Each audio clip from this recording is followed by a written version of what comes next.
saying record to the cloud. Okay, Tasha? Perfect, thanks. Good. Okay.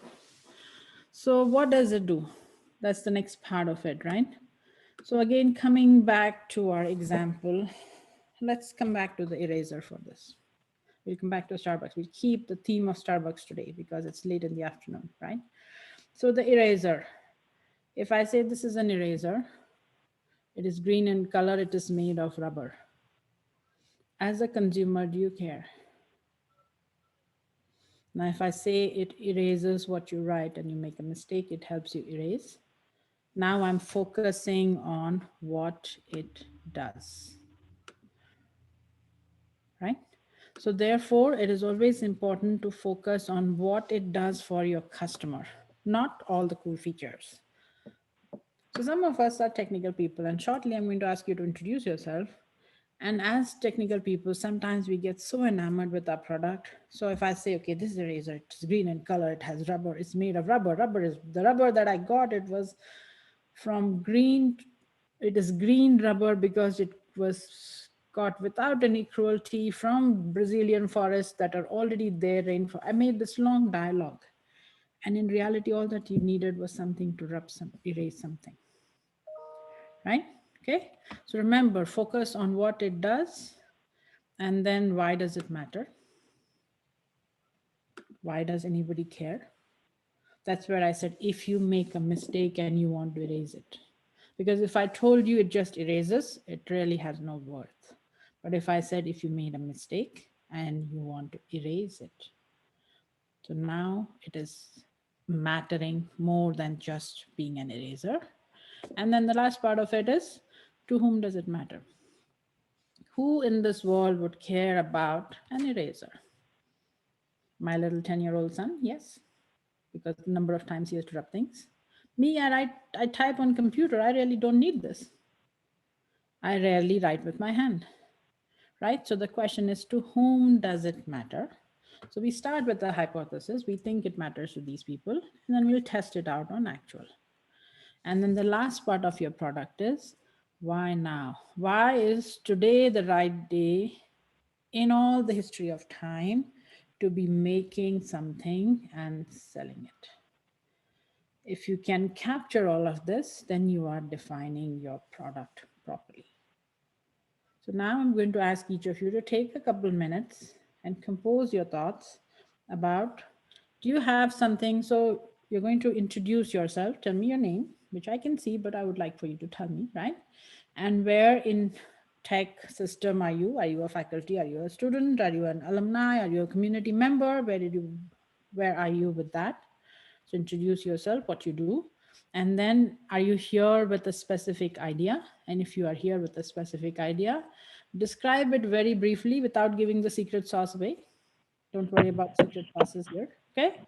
So you will describe it in terms of what does it do. So you'll describe it as whether you're selling a product, service, or an experience. What are you selling? What does it do? Why does it matter? To whom does it matter? And why now? Okay, so take a few minutes. I'll give you about 5 minutes to think about it, and then I'll just go around the room and ask each one of you.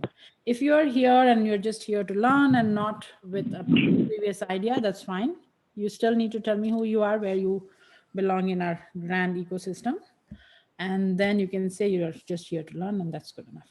But if you have an idea, let's talk about it. Okay. So it's 23 right now on my watch.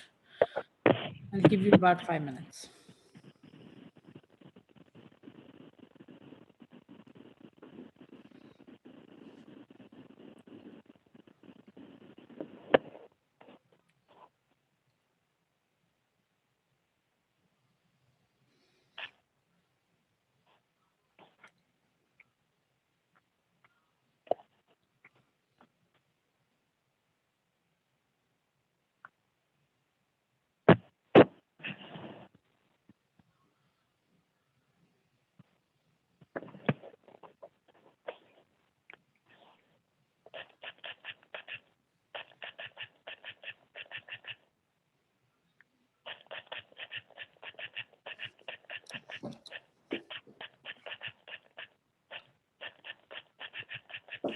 Let's see who has the sound background. It's the phone one.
Are we ready?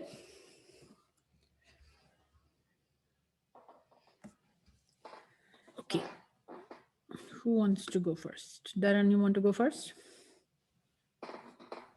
Sure, can you? Sure. My name's Darren Henry. I'm an assistant professor in animal and food sciences over in the College of Ag. So I've been here in Lubbock for, this is starting my third year right now in November. I got here in 2017. My research, I focused on ruminant nutrition, so mainly focused on beef cattle nutrition. And so I guess I can work through the list now. So what our idea is a product that will reduce enteric methane production from ruminant animals, such as beef and dairy cattle. And it matters because anybody that watches the news knows that there is a public concern for the greenhouse gases that are produced from animal agriculture. And this product that we've developed, it will inhibit enteric methane production, but it will also increase the efficiency of the animals because we'll be keeping the carbon inside that animal. Therefore, it'll take less to raise the beef or milk, whichever product we're talking about. So to whom it doesn't matter, we will be focusing on selling it obviously to beef and dairy producers. However, it'll matter to everybody that utilizes ruminant animal products, everything from leather to food products, beef, milk, fiber, because we will be having a fairly dramatic impact on the greenhouse gas production from those animals. And now it's it's a hot topic in the public today. Lots of people know about it. Lots of people know that cattle produce enteric methane. And we're kind of at that tipping point where we know we need to start doing things to pretty quickly if we want to try to alter any of these these impacts that we're having on the global environment. Good. Very good. And I appreciate that you said that even though you're selling to the beef producers, it matters to everyone, right? And it's important to make that distinction. Very good. So do you work with Dr. Preen or Lindsay or a different group? Well, I'm in the same department with Dr. Preen, but Right. we don't work together. He's in animal reproduction. I'm in animal nutrition. I see. Okay. Because we have seen them here multiple times. Lindsay is a good friend of mine. So therefore I was like, oh, animal sciences, let me check. Okay. Corey, you want to go next? Hi, everybody. I'm Corey, you muted yourself. sorry about that. Sure. My name's Corey Roof. I'm a community member. I was born in Mercy Hospital and lived all over the country, and I'm coming back to start a hydroponic regional produce brand to combat poor quality and overpriced produce in West Texas. Our produce lacks nutrition, taste, shelf life, typically because it spends 2 weeks on a truck, being carted in from California most of the time. It's typically not grown with care. Lubbock has the potential to become the home of the next ag revolution, which is taking place right now in hydroponics and in CEA. Now is the time because COVID has driven interest worldwide in regional produce, and Lubbock is growing rapidly. And not only that, but we pride ourselves in being an agricultural region, and because of what's happening to the Ogallala Aquifer, unless we make transitions to new technology, we're just not going to make it into the next generation of agricultural technology. And so who are you going to sell it to, I think? Well, I plan to build greenhouses here in conjunction with local farmers to sell produce locally in Lubbock, Amarillo, Midland, Odessa, and El Paso. Mm-hmm. So are you going to sell it to the big box guys, United and so on? Or are Yeah, you that's going to sell exactly it right. direct? Sell it directly? In the first few years, it'll be directly to restaurants typically. But when we're capable of scaling to that size, I'd like to, of course, pitch to United, HEB, other. HEB. Right. Okay. Very good. So first you're going to sell directly to the restaurants. Yes. Yeah. Very good. And farmers markets and CEA programs and, other people interested in nutrition, hospitals, nursing homes, probably the university. Mm-hmm. Very good. Okay. Excellent. So welcome back to Lubbock. Rich, you want to go next? Sure. Nice to meet you all. My name is Rich Grayhill. I'm an assistant professor at the Health Sciences Center. I'm teaching the bachelor's and master's program. I also am a instructor in the Ross College of Business. I teach STEM and professional MBAs, Six Sigma and project management. Been in Lubbock for about a year. This is my third career after leaving a career as a healthcare executive for 20 something years. And then I'm also retired military. So what I'm offering is a product. I have an interest in artificial intelligence adoption and innovation in healthcare. So I like to create a software that can facilitate communication between various aspects of the organization inside of healthcare to enable enterprise adoption of artificial intelligence into the technological infrastructure, as well as to support physicians, nurses, clinicians, and technicians, those kinds of things. And really, it's about the safe provision of care. So in my background as a quality executive, lots of patients get harmed. There's a lot of medical mistakes in healthcare, and so we can do better. And artificial intelligence and leveraging big data can help us. And I just completed some research and put forth a manuscript. We're not using it as an industry the way we could be using it. So it matters, as it's going to help organizations better use big data, be competitive, as well as improve healthcare delivery. That's across the continuum. Mm-hmm. It matters to healthcare executives, as well as insurance companies that pay a lot for poorly delivered care. So why now? The system is ripe for disruption. As you all know, we're in a 100-year pandemic, And we see all of you all as if you're not in healthcare, you're seeing the pressure that's healthcare executives have always seen in healthcare, that we have a very fragile system and it's quickly overwhelmed right now, and which is the reason that there's so much hysteria about the pandemic. So if we leverage big data and artificial intelligence at the enterprise level in healthcare, we'll better be able to predict what's happening, looking at trends and those kinds of things. And so there is one organization up in Washington State that's toying with this. And so they don't have any type of software. So I'm looking to actually create a software that can integrate these things into the infrastructure inside of healthcare.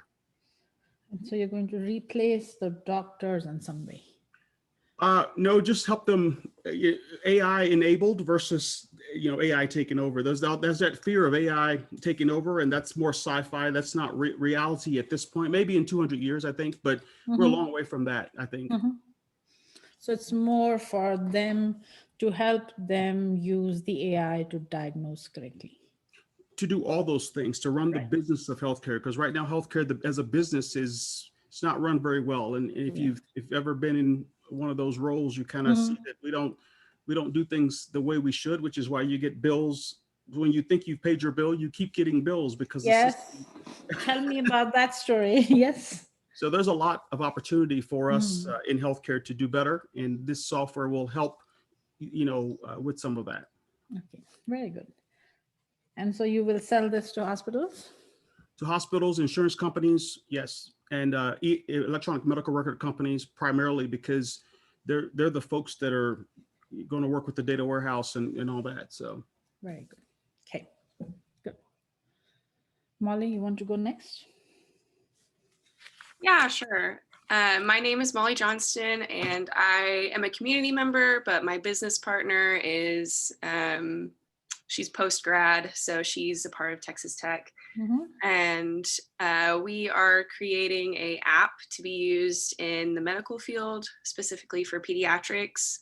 And it will be used to explain different procedures in developmentally appropriate ways.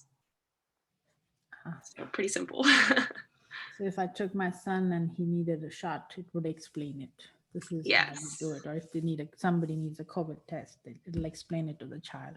Exactly. They're not scared. And it'll use cartoons and animation to make it entertaining so that they want to watch it. I see. And so it explains the medical information, right? So then it matters to whom? The parent or the child? Both, probably. It'll ease the anxiety of parents knowing that their child is taken care of and informed, which will inversely ease the anxiety of a child going into the hospital as well, because they feed off their parents. So then there comes the other part, right? Who's going to buy it? We will sell it to the child life specialty organizations in pediatric hospitals. I see. And why now? I'm sorry, say that one more time. Why now?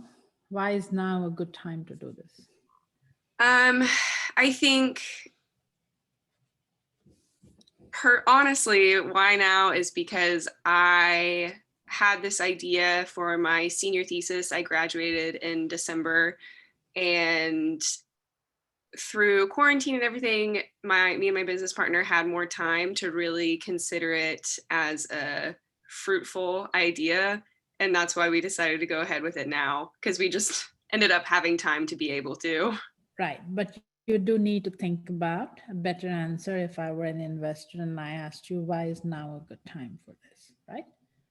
And you could use something like the COVID background, but more kids are getting tested and the child has a lot of anxiety to test. That makes it so now when things are more, I think right now, because we are in this 100-year pandemic, medicine has reached a different dimension in everybody's minds, right? So therefore the timing is better than it would be last year.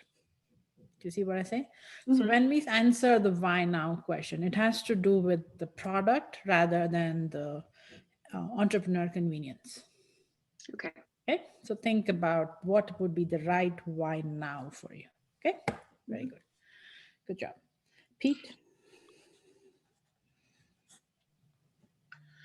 Hi, my name is Pete Arriaga. I'm a marketing representative for the School of Music here at Texas Tech. But I literally just started a couple of, like when the pandemic started, so it's been just like 6 months, kind of like that. Mhm. Um, I think I have like several ideas, but I think one of the one I would like to start, because right now it's just basically an idea. It's a portable garage for vehicles. And what does it do? It's basically that. It's just like protects your vehicle from hail, uh, sun, the heat, dust, any type of problems that you get with the climate. Why does it matter?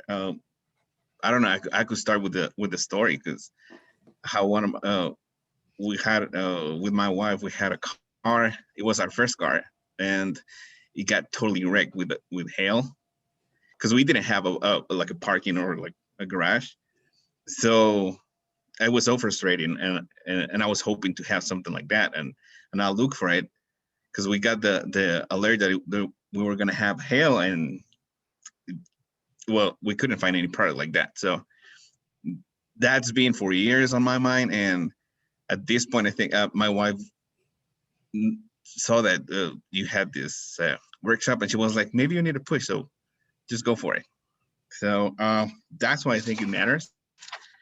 And I think to whom does it matter would be pretty much everyone, like any vehicle owner.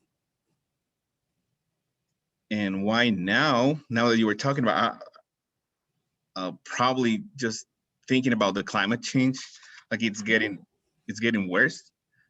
We're like recently we had the winter storm a couple of days ago. Yes. A bunch of trees fell, like the limbs of my trees in front of my house, like almost hit my roof. So if you think about it, we get hail like larger, the heat is getting worse. So I think that's a good reason why now. Very good.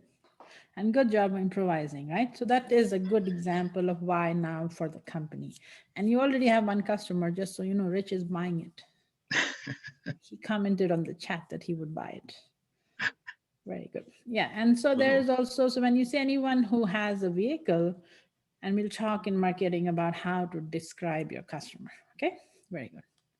So the next person is, let me see, whom else do I see? Narcis. Did I say your name correctly? Yes, yes, you did. Hello, can you guys hear me? Yes. All right, my name is Narcis Sarare, and I'm a mechanical engineering student. I'm minoring in math, and I'm doing the STEM MBA. My idea would be a mechanical, I call it cutter for now. I'm coming up with a better name. It's coming soon. But mechanical cutter for your kitchen for, let's say, tomatoes, onions, potatoes, all these. It's basically, I think I'm selling a product and an experience because of convenience.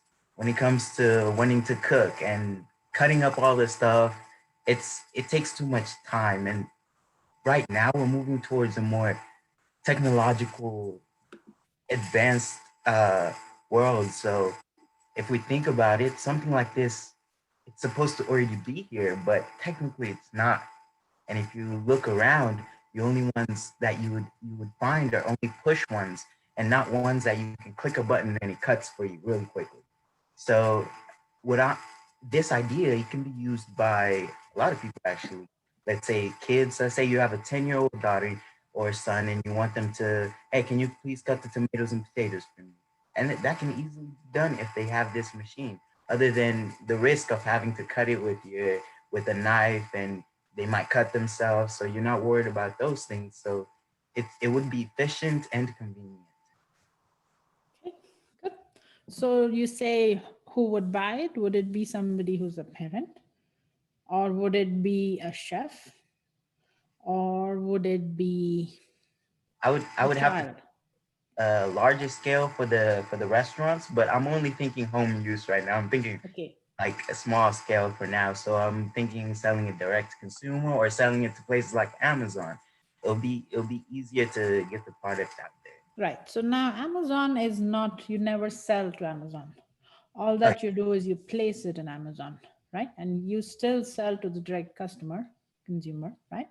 And then Amazon is like a path for you to sell through, which is the same story with the Walmarts and the Uniteds and all there. Okay. Very good. And so why now? Why do you think now is a good time for this mechanical knife? Which I do think is a good idea, but all the ideas I tell you, sometimes I come to Hub Camp and they're like, but so far there's not one that I've said, oh no. So very good. So tell me, why now? Right now is when I was saying like we're moving towards a technological advanced environment. So if we really think about it, and like let's say before when you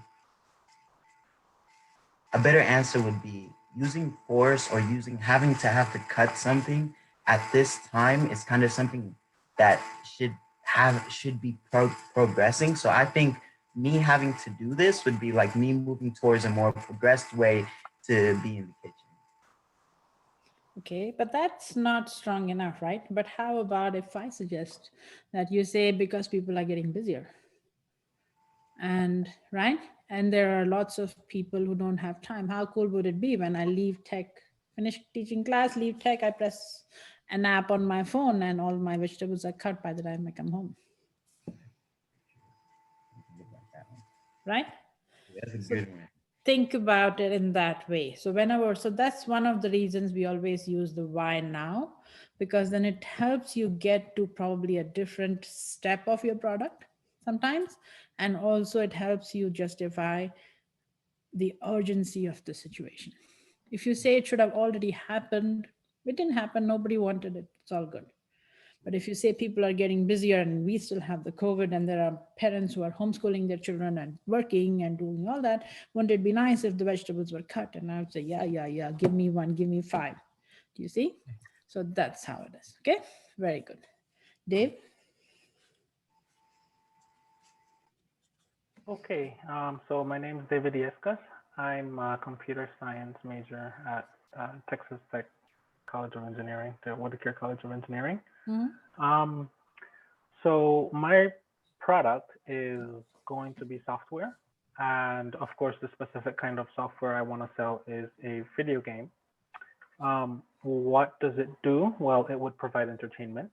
Why does it matter? Well, I think we all look at, or we're all looking for some sort of entertainment, whether it be dining and stuff. And even now in the current COVID times, that's even more difficult to achieve, right? So even now, the video game industry has seen an increase in what do you want to call it? In purchases and so forth, because everybody's at home. Yeah. So that's why it matters. It's a good opportunity to, to enter that industry now. To whom does it matter? Well, of course, I would say to anybody of any age. That goes from children to grown adults who enjoy this sort of entertainment. So that would be the primary focus of my audience. And then why now? Definitely with the COVID pandemic going on, a lot of people have been on lockdown. It provides not only a means for entertainment, but to just distraction from everything that's happening. So I definitely think that that's why now is a perfectly good time to sell a video game. Right. So that's it. video game is, yes. So, and good job talking about the pandemic, right? In this story, yes, people are home, they have more time, they want to play video games, probably. And so therefore, now I will tell you the video game market is very hard to get into because there are so many options, right? And there are so many games. And so one of the things I would suggest is when you say, why does it matter? Yes, video games people like to play. To whom it does matter, everybody who's a gamer, right? So what you see is you're becoming very generic in this story. And that's one industry where you want to be very, very specialized. My game is going to if you think about Fortnite, right? So what separates Fortnite from the crowd? Or if you think about Minecraft, what is it that it does which makes it stand away from Call of Duty or this or that or that or that? So think about it, and you need to change your answers to make it more specific in this case, right? So what does it do? Something more than it's a video game, because that really tells me nothing, right? And I can understand that for this audience, probably what you're doing is you're keeping your sauce secret, and that's fine, right? But for your own self, you need to know what it exactly does and why does it matter to somebody.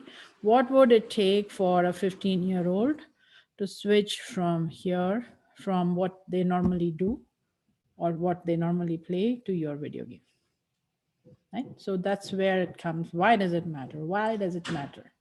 What is it that's special about your video game? And then whom it does matter. So anybody who plays a video game is a long market. Whom? Is it the parents who want their children occupied? Or is it parents or young adults who want something to do after hours because they can't go out? You see? So you want to find that whom. And why now. You did a good job with that. Okay, good.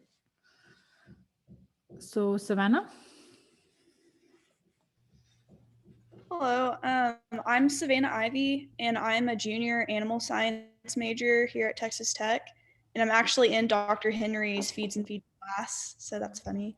But I'm just here today. I don't have a specific product or service in mind. I'm here for my business class, just wanting to learn. So. Okay, good. So now you have a volunteer, and I'm just going to volunteer Savannah to you for any work that you need related to starting the company. Yeah.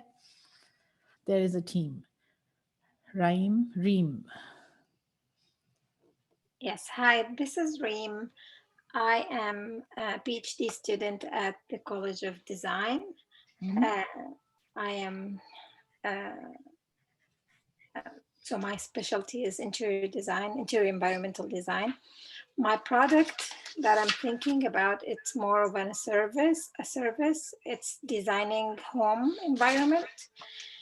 And what does it do? It is, so my goal is to achieve a home design that develop children emotional and behavioral skills.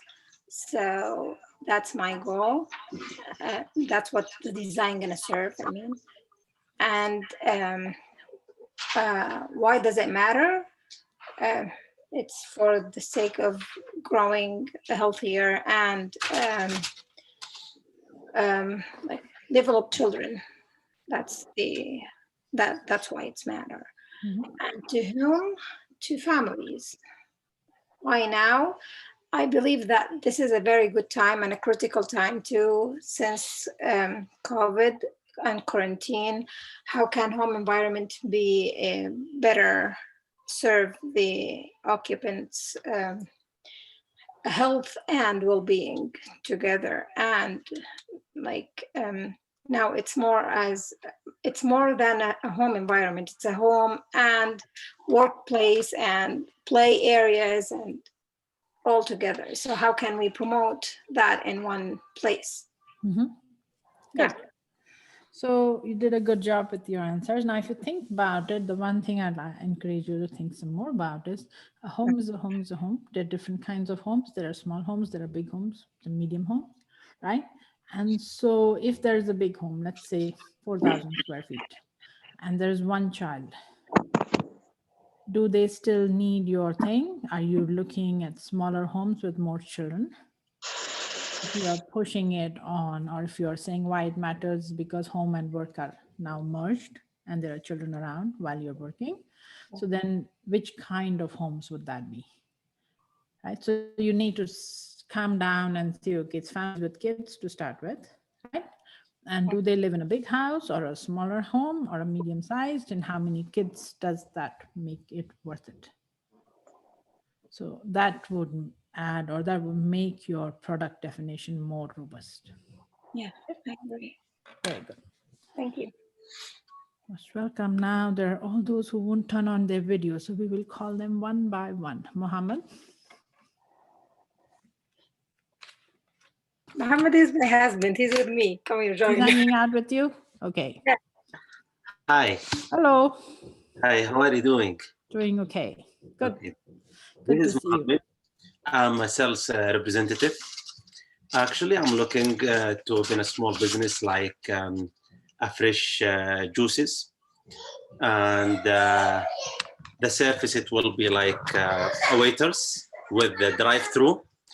And the experience, maybe it's like internet, provide the internet. What does it do? It's like refresher and healthier. Why does it matter? To get, with the COVID now, to get more vitamin and it's strengthens immunity system. To whom does it matter? I think is for everyone. Why now? Because with the COVID, we have to get more vitamins from the fresh juices. So you're going to actually make juices and deliver it to the homes? Yes. And how would that be different from, say, Tropicana? It's gonna be like a fresh Tropicana. I think it's not a fresh. So it would be, so you would sell it only in Lubbock. So if I want, say, an orange juice, I will call you and you will bring it to my house? This is, for example, not in Lubbock. Maybe it's gonna be in my country. Sure. Sure, but wherever you live is what I mean, right? So it will Yes. be in wherever you live and you're going to deliver fresh juices, right? Yes. So the reason I'm asking you all these questions is based on that you're going to make your entire strategy. Our entire business plan depends on our product service definition, right? And Okay. so that's why you need to think about, okay, how am I going to deliver this? Okay, how do I confirm that I am fresher than Tropicana, for example? So am I going to personally deliver it to somebody's house or am I going to do something different? Corey, you have a thought? Well, perhaps it could be regionally sourced produce, kale that was grown right here in Lubbock, for example, that goes into, the smoothie. And food that was grown and picked that day is considerably more nutritious than produce that comes in on a truck over 2 weeks Yes. from California, for example. Right, right. There's a partnership I see coming out, brewing right here, right? Right, very good. So that is the thing, right? So either it's locally sourced and you're immediately giving it and there's no preservative. All that you do is you keep it in the refrigerator, bring it to the person's house or the person collects it whichever way, versus a Tropicana, which God knows when those oranges came out of the ground, right? So that there's a difference. So think about it all as you define your offering. Okay, very good. So the next person is Brady.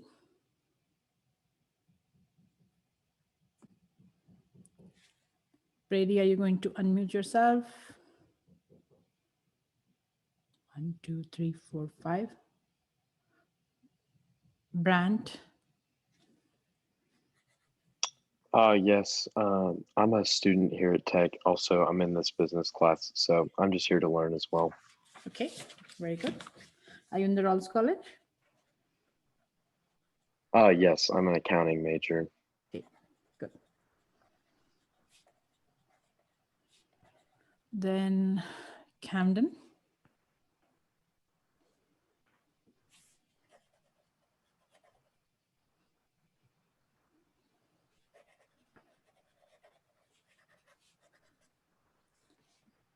See, now I know who's paying attention and not. I'm going to report back to Tasha. We are mean at the hub, just so you know.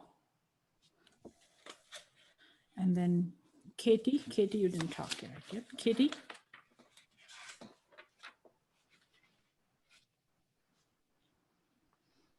Brandt, are these all your classmates? A few of them are. I know Sam is. and William is, and Brady, and Camden. Okay. I'm going to call Sam. Sam, you want to speak? Going once, twice. William? Yes, I'm a student at Tech. I'm in the Rawls College, and I'm also I'm in the class, so I'm here to learn. Okay, very good. Camden didn't say anything, so I'm going to let her go. And Katie didn't say anything. Kristen?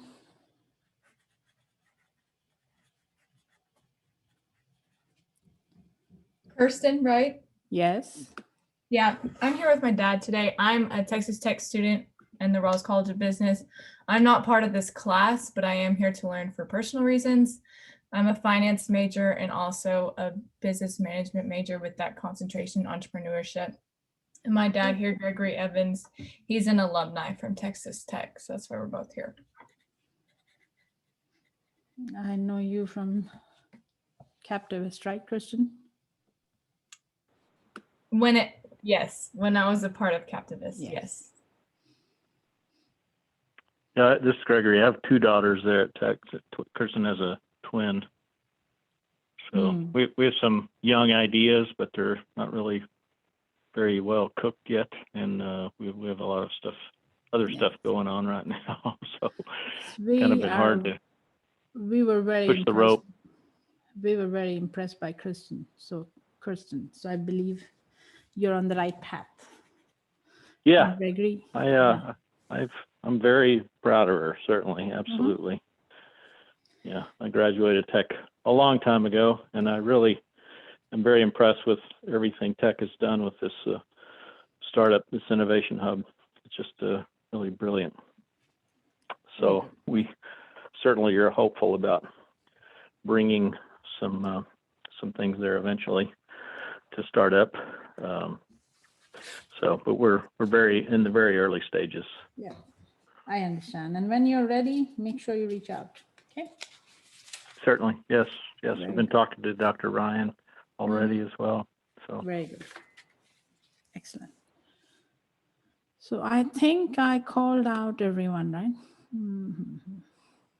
Looks like that. Okay. If I forgot you, now's the time. Very good. So some of you have come with ideas. Some of you are here to learn, right? And either option is good. So if you are here with your idea, especially, I would encourage you to, as we go through the rest of the afternoon, take notes and keep thinking about, as we talk about different materials, work on your business plan. Use this as a workshop kind, okay? So once you know what your product and service is, the next part of it is creating a prototype. A prototype is something which is physical, which you can show somebody to explain to them what it does. I didn't say it has to be functional.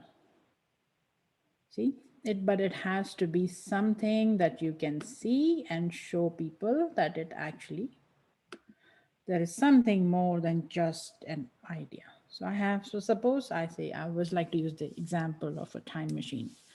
So from a very young age, I have been fascinated by time travel. Right? It's my pet thing. Oh, how cool would it be if I could travel through time? So I say, okay, I'm going to make a time machine that allows you to travel through time. Now, how would I prototype that? Right? So I could go and do a phone booth, a British phone booth. And has anybody watched Doctor Who?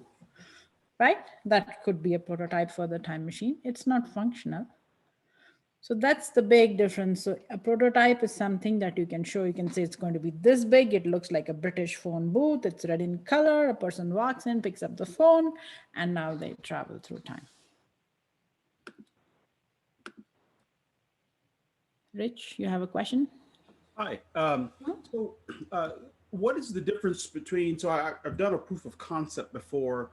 If you're talking software, there's not a physical thing. It's more of a schema, right? And so could you delineate between a proof of concept versus a prototype? I know a prototype is something you can touch, but how do you square between those two to prove, kind of what your product or or software is going to deliver. You Sure. can say this is the logical flow, but it's not a prototype per se.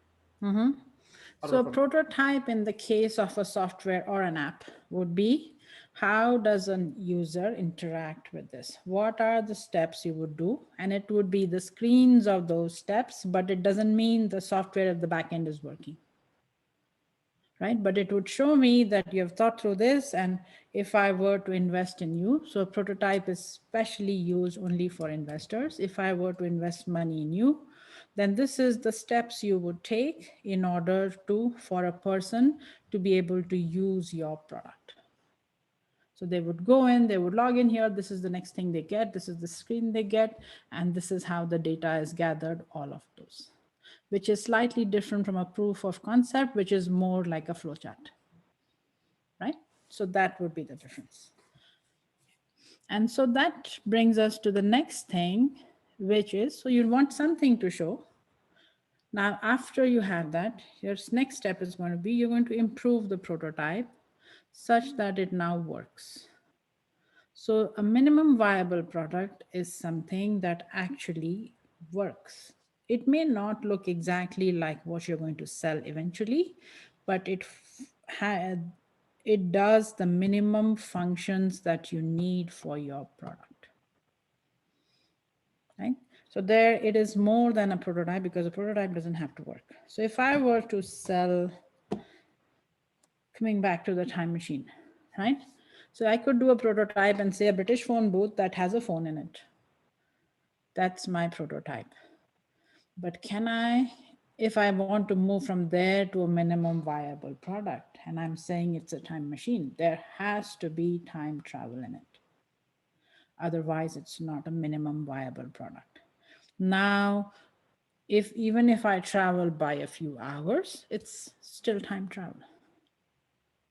It's the minimum. Now the full product would have more features, because I would have things where I could travel in the past, I could travel in the future, and so on and so forth, right? 1 second, there's a question. Yes, quantum teleportation, right? But that's not time travel. You see, that's teleportation, it's not time travel. When we talk about patterns, we're going to talk about that in a minute, right? But that's the thing. So if it allows me to travel through time, then I have done a minimum viable product. So now I come back to this eraser, which I lost here, right? So if I were going to sell an eraser, it's a green eraser. The prototype is, it's supposed to look like this. I could have a tissue folded up like this and say, this is what it's going to be, and it's going to be green, it's still a prototype. But the moment I have a minimum viable product, the function of it was going to erase, it has to erase. You see the difference? And so the minimum viable product is something that you use to test with your customers. So if I have a customer, if I'm going out into the market to talk, yes, Darren? You have a question? All right, you could have continued, but it's okay. Sure, no worry. Well, on the prototype side of things, like I was saying, for our product is a compound to inhibit enteric methane production. Mm-hmm. If I showed you a yellow powder and told you that's what it is, no. Is that still if like, you showed me a yellow powder and you'll say, this is what it's going to look like, it's a prototype. okay. But if the yellow powder contains the right chemicals to do the work, then it becomes a minimum viable product. But what I'm getting at on that end is, what do you show for something like that? Like, I was sitting here thinking about the mechanical knife, the cutter that, that I wrote his name down. Sorry, Narcisse. Yes. What he said, he'll have something that he can show that it works. Is data good enough to show that it's a minimal viable product? So the data would be good enough to show, right? So what you would do in such scientific products, what you would show is that you would do it almost like any research paper, where you would show the control and the experiment and the data. So that's how you would show it. But in order to make it investor ready, it needs to be looking more than what it would be in a laboratory.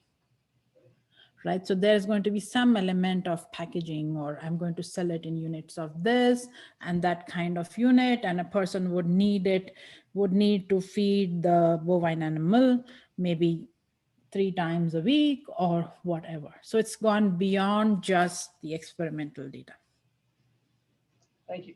Right, so there's a usability effect to it, and that is what is the difference between a minimum viable product and proof of concept or lab stuff.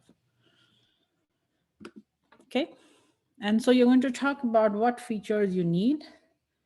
We talked about the word need. There's a difference between needing something and wanting something. So in this case, you want to focus on what is it that absolutely minimum is required in order to make this thing work. So then the question comes, why won't I do all of it in the beginning?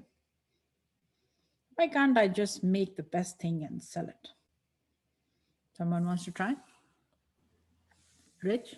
Well, you have to test this whole business model canvas is a hypothesis, each of the steps. So in scientific research, as most of you know, you test your hypothesis along the way and you have to sort of prove it as you go. Mm-hmm. So if you created everything up front, maybe the customer doesn't want it, maybe it doesn't work. And so you've wasted all these resources, time, effort, and all that into something that doesn't work. So you have to iterate it in a way, I guess.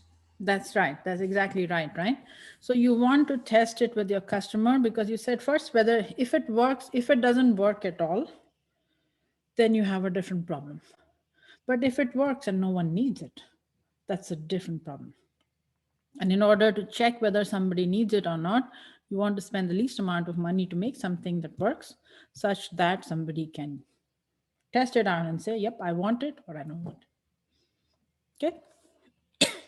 So it must work. And we use customer discovery to guide this. And I'm losing my voice. So I'm going to come back in a minute with a drink. Okay. Give me a second.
Okay.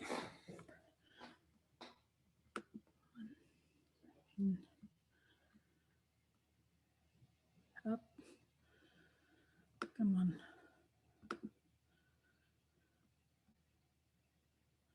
That's right. So this is more like very agile. So what we are trying to do is we are making, it's called product market fit. We have an idea. There is a market we think exists. How do we tailor our idea to match the market? Because there are lots of companies. So there is a study that says that 90% of companies, it starts with like, I think 60% of companies fail within the first year.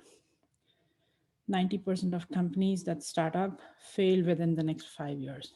So how do you make sure that you're in the right 10%? And the more customer discovery you do, the better off you will be. Okay, so we're going to talk about what that customer discovery word means in a minute.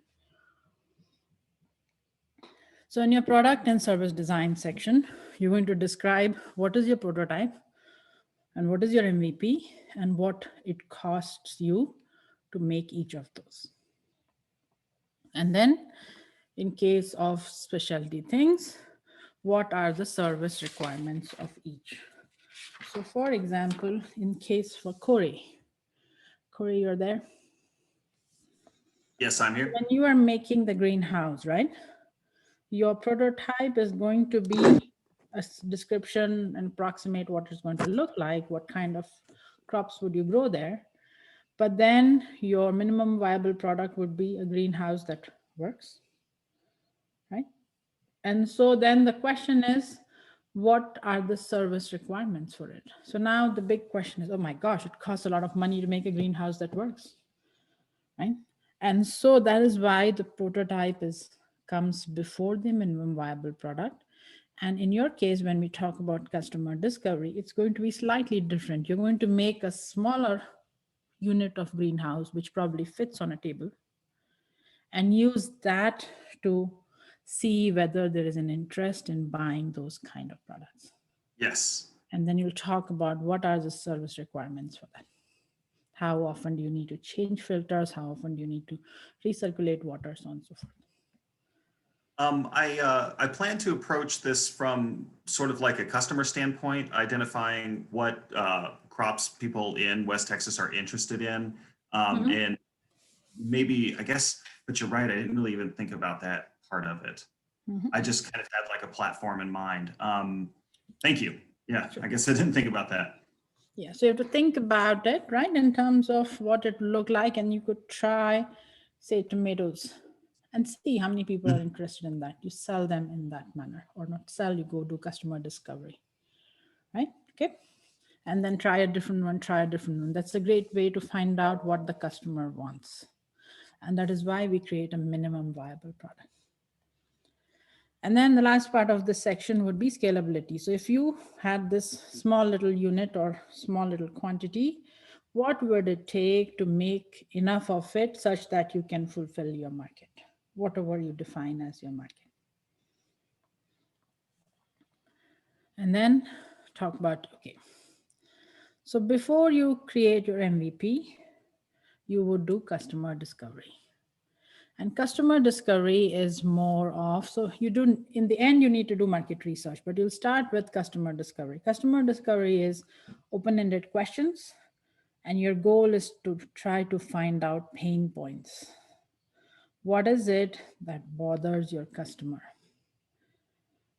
So coming back to my time machine example, if I were doing customer discovery, so I go to this down the street and I talk to a bunch of college kids, right? And I say, hey, I have a time machine. Would you be interested? And they're like, are you kidding me? I'm having the time of my life. Why would I go anywhere else? Now I go and talk to older people. My hypothesis is that older people would like to travel through time, to go visit their youth, probably, and make some corrections. So that's my hypothesis. So now I go and talk to older people and I say, how is everything going? Great. Remember your childhood? Oh my gosh, no. You see? So I think that everybody wants a time machine, but in truth, maybe nobody does. Maybe nobody cares. So there's the, okay, now I say, would you like to go back to your youth and change something? Sure. Would you pay $10,000 to do it? Hell no. You see? So therefore, customer discovery tells you what really is. 1 minute, Rich, I'll come to your question, right? So what really is a pain point for your customer? Because in your mind, it appears to be there's an urgent need for this, right? That's why you're doing this. We talked about what's the timing, is this the right time? So in your mind, there's an urgent need for this. But in reality, does the customer think there's an urgent need for it or not?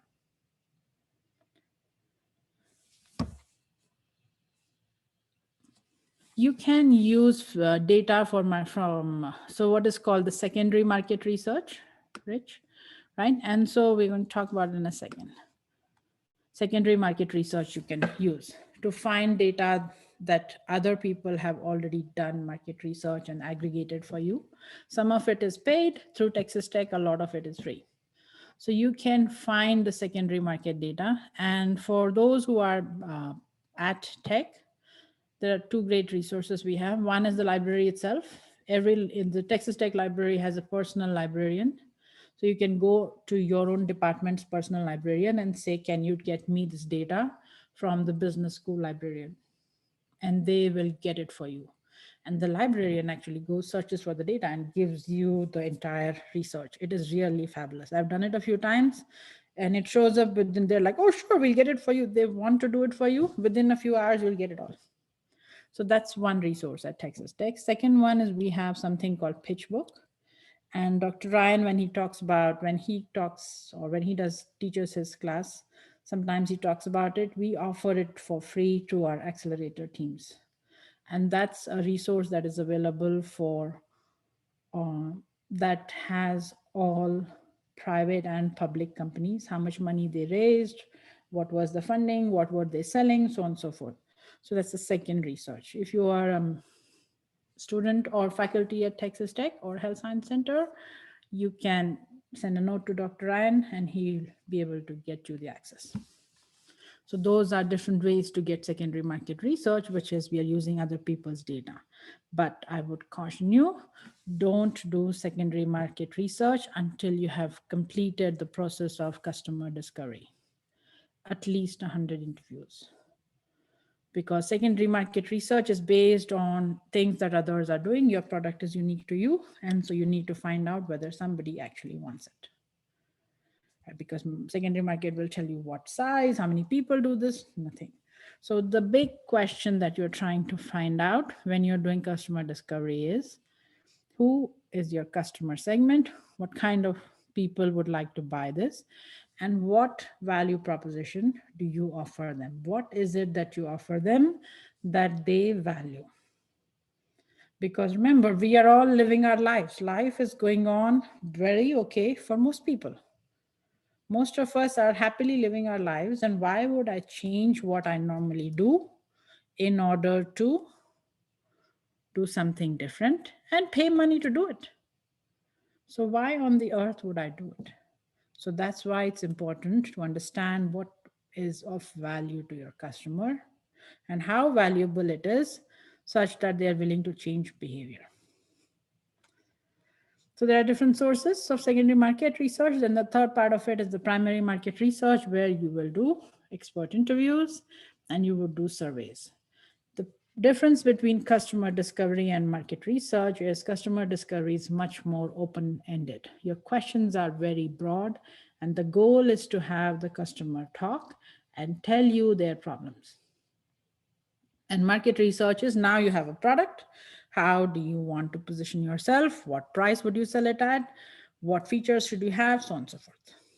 And what kind of people would buy it? Would they be men? Would they be women? Would they be university professionals, insurance people? So on and so forth.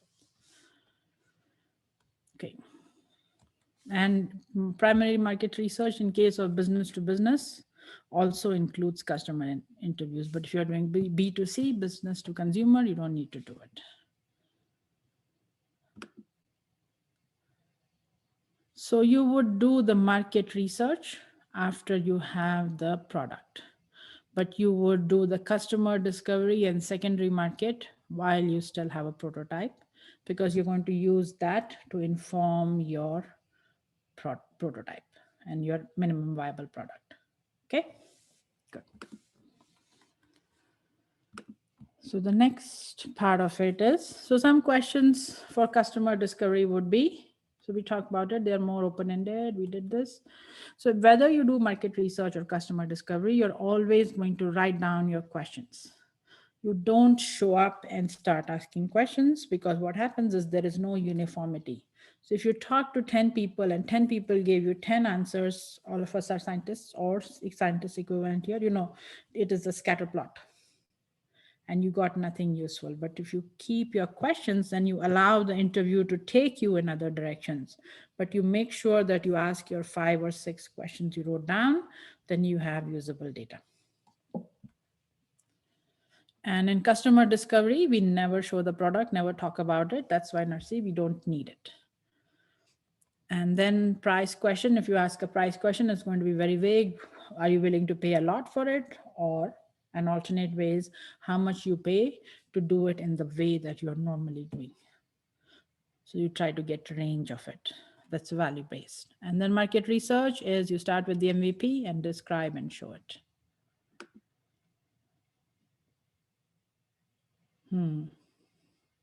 Narcisse, you want me to wait? No, you don't talk about the product in customer discovery. So what we will do is, because it's harder for me to look at the chat, if you have a question, unmute yourself and ask the question, okay? So that would be a little easier. So the question that Narcisse asked is, in customer discovery, you don't show the product. No, you do not. And actually, that's the hardest part of customer discovery is not only you don't show the product, you do not describe the product. You don't say what you're making. What your goal is to find out what the customer needs. And if you think about it, if I come and talk to any one of you, let's say Darren, if I come and talk to you and I say, I have a time machine, would you like to buy it? It's different than how do you remember your younger days? Do you remember it fondly? What was the best part of when you were 15? Do you see? So what you do is you actually try to find the true pain point of a customer. Because when you just show the product, research has shown that most people, to please you, will say, yeah, that looks very cool. So I bring you a phone, I say, this is an iPhone. You're like, oh, that's very cool. Oh my gosh, that's awesome. And they leave it. But if I address your pain, what is the issue you have? So think about before we ever had a cell phone. What was the pain point? Ask your question. Hold the thought. Okay. Understand? So the thing is that if you have before the iPhone or ever, right? Or before a cell phone, what was the pain point that people had? Think about where the cell phones came from. Being a little bit older, I don't remember ever needing a cell phone when I was a child or in elementary school. I think exactly the companies just pushed it on us because we got gadgety. I mean, I'm still fine with the old phone. I mean, I'm pretty old, so. No, I am too. And I remember when we had the dial phone, right? It was fine. It worked. So if Apple was doing, or whatever, those days it was Nokia and Motorola, right? If they were doing a customer discovery, they would not ask you, do you need a phone? You would say, no, I have a phone, I'm good. But they would ask you, so suppose you're traveling on the street and you have a problem. How do you contact your parents or a friend or your children? Right? So that's the true pain point. That's where we need a cell phone, right? But if you think about it, so if somebody showed me a phone in those days and said, do you need it? I would say, no, thank you. I have a nice red colored phone in my house, which works very well. So that is why you never show the product when you do customer discovery. Okay. Someone had a chat question, chat thought. I am not monitoring chat. No, I was gonna say back in the old days, if you had a problem, you had to run to the telegram, no, and start to send your little. Exactly. I was trying to tell my son what a telegram is, and he said, "And why? And why? And why did you need it? And why do you need Morse code? I mean, you can pick the phone and call grandmother, right? She can even see you." But those days it had the stop and the words and all. So that's the thing. So it comes out of pain points, not so true companies that last the longest are a result of true pain in customer. If we didn't need to contact somebody while we are outside our house, if we didn't miss that job interview because we didn't get to our phone in time to pick up the phone, if we didn't have people that we cared about who left their homes, probably we would not need cell phones. Right? So it is true need that results in it. Okay, and in market research, it's different. You start with the product, you show it, and you have specific answers that you use, and it has very tight ranges. So you would not say, would you like high price, low? How much are you willing to pay? You would say, are you willing to pay 20 to 30, 30 to 40, 40 to 50? So your market research is so specific that it helps you make your final call on things, but your product is already defined by then. Okay. So now, so we use market research and some amount of customer discovery to decide our market segment. So segment is a part of the market. So some of you, as we talked through who would buy your product, many of you said everyone in the world, everyone would like it, everyone would, right? So the reason we do not sell to everyone is because it's very, very expensive.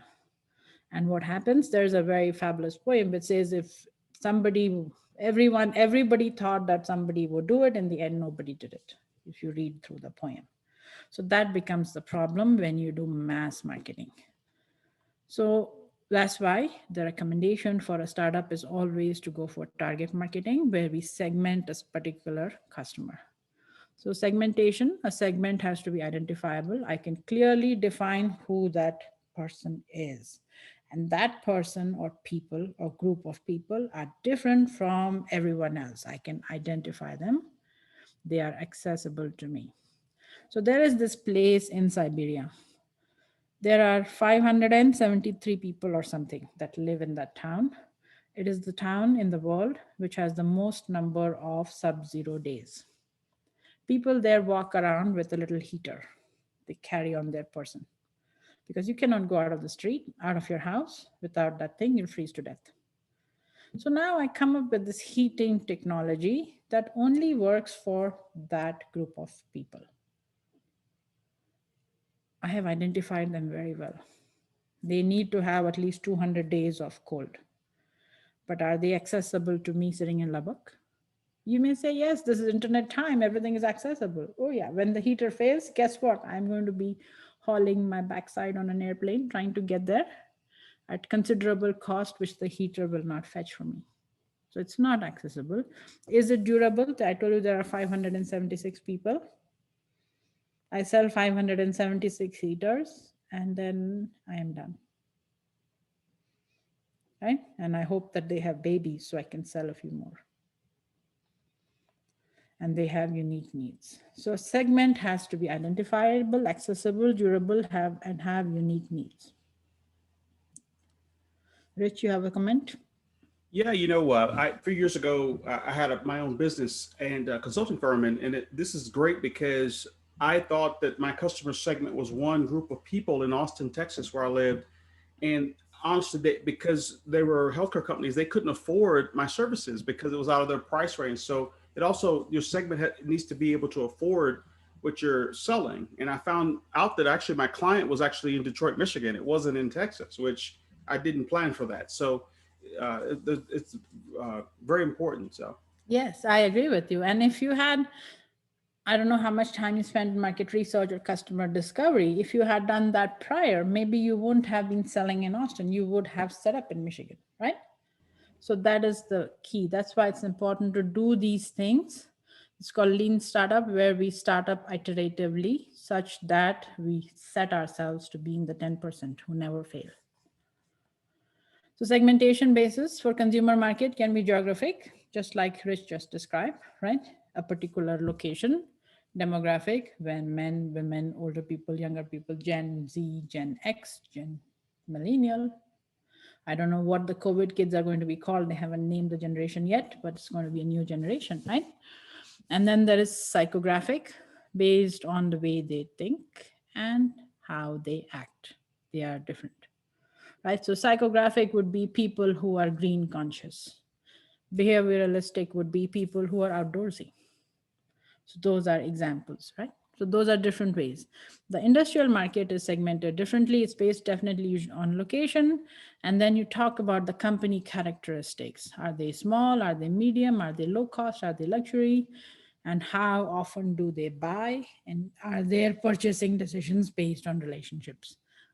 If they are based on relationships, then it is very hard for you to get into that market because they already have their buddies. So you're going to spend a lot of time and money golfing them and dining them and wining them before they will even look at you, right? So you need to know all of these things and segment your market based on that. The plus of a relationship-based purchasing is once you are in, that's it. There's a regularity of order. So each has a plus or a minus, but you need to segment based on what you're willing to spend. And based on that, you're going to position yourself. Describe who you are, why you are unique compared to the rest of those in your industry. It is very important to position yourself and state a positioning statement in your business plan and keep it for yourself so you know what you're trying to do. Right? So for example, if I had the phone, right? I have a phone. I can sell it as, so this phone, I could position it as a device that people use to communicate with each other. Alternately, I could position it as a device that people use to entertain themselves. Or I could use it as a device that is used for people to listen to music or make music or be creative. There are so many uses of most products that we have that it is important to describe how you are going to go into the market, and more important, how the market should see you. Your positioning statement creates your strategy in a manner that you know how the market will see you. Okay. And so based on that, you create your 4 Ps, the marketing mix. What is your product? We talked about it. What price will you sell it at? So price by definition is what a customer is willing to pay. You cannot set your price. The customer will, your prices should be informed by what the customer is willing to pay. So coming back to the example that Rich just gave, his price was too high for the customer that he had. So the choices are go find a different customer who's willing to pay it or drop your price. But you cannot force somebody to pay a price that they are unwilling to pay, whether it is affordable or not. Right? So I want to, let's say, go buy a car and I have $50,000, or I have the ability to get a loan for $50,000, whichever way, right? Nowadays, that's how it works.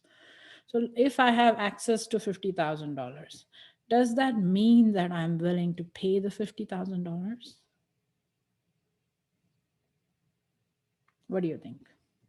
Just because I have the money, does it mean